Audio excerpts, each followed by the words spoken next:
City, Hungary is coming. Rape City, Hungary. I spoke to somebody from Hungary today.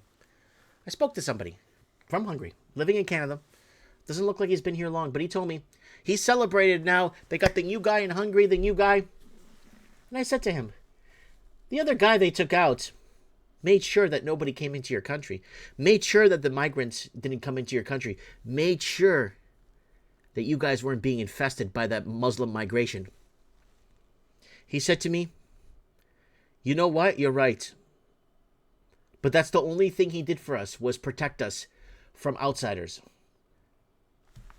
That's all you need. You see? If they protect the borders, if Canada protected its borders and stopped the money laundering from China back in 2010, the house you're in would be worth 80% less today. Oh, but then I have no value in my house. That means I have no money. You have money in the bank. You save money in the bank because you're not paying a $3,000 mortgage anymore. Oh, but I rent. I'm not being affected. The person that owns the property is paying $600,000 for a one-bedroom. You're paying more for rent. So if you protect your country from outsiders to come in, from destroying it, and that's why we told you back in November 2022, a man named Mark Carney is going to come, and he's going to take over, and he's going to protect Chinese communists in Canada. Oh yeah, a man named Mark Carney is coming, and he's here. Okay? So Viktor Orban, really pro-Russian. Is he a pro-Russian asset? Who gave a shit?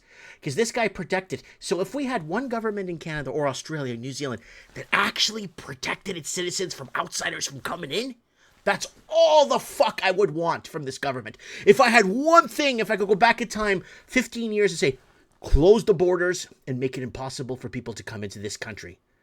Make it impossible. Or population's going to go, no, you start putting programs in for local Canadian women, okay, or Europeans that have been here for 20, 30, 40 years that built this fucking country. Start getting them to have kids. And stop making it so damn expensive for people to live. Well, we got to bring in the trillions of dollars in money laundering from China. That's going to keep our economy going. Now they're raising rates, and now you're on the fucking hook.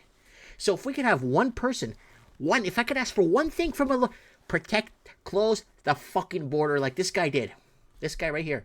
This guy closed his border and made sure that they weren't getting the quotas in. So here's my little rant on this. I'm going to play the rant while I take a drink. Every leader that pushes back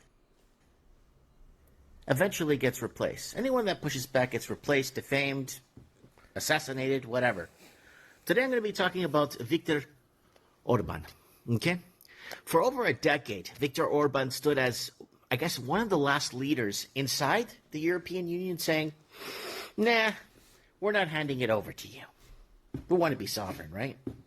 And now suddenly he's gone. Okay? So you got to understand what's at stake here. The European Union isn't just like a trade group anymore. This is a, I guess, centralized control structure within Europe, right? We're talking about unelected bodies, bureaucrats, influencing physical policy, migration quotas, energy decisions, digital regulation, bring in more migrants. Remember that?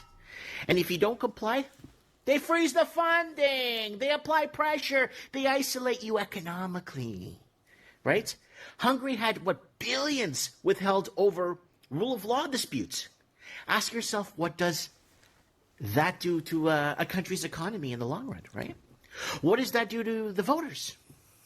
Now imagine, okay, you're a citizen, inflation rising, money tightening, and suddenly the guy resisting Brussels is out because he wants sovereignty. Coincidence? Maybe. Pressure? 100%. This isn't about left versus right. This is about sovereignty versus centralized governance. Because once countries fall in line one by one, you don't vote your way out of that system anymore. You guys understand that? Look at the pattern. More control over speech, more control over energy, more control over borders, and now less resistance. Guys, this is how the system works to how consolidate its power. It's not done overnight. It's done piece by piece.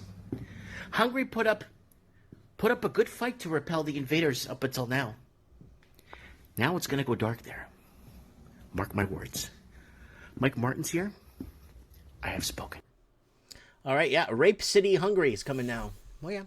Stabbings skyrocket. Oh yeah, child trafficking is going to skyrocket. Everything's going to skyrocket now. You took out the one guy that wanted to protect your borders. The one guy from Hungary agreed with me. He's like, yeah, that's the one thing that guy did that was right. Now the new guy that comes in, he's going to fucking suck Brussels dry. He's gonna do their bidding. Taking the quota numbers. You're dead. That's what's gonna happen. They're all dead. They're all gonna suffer now. The country is dead. And that's it. It's over. Country's all dead. Because of that. And if I had one thing I could ask for, if I could go back in time and get one government, all the governments of Australia and Canada, don't let foreigners come in. No money laundering allowed. Stop with the bullshit. Don't build the economy off of housing. Housing would be within wages. They raise interest rates, no problem. I could afford it. I could afford it because my house is $160,000. The mortgage is $160,000. I could afford a 3% increase in rates. Now, the money laundering's catching in. Wish everyone good luck.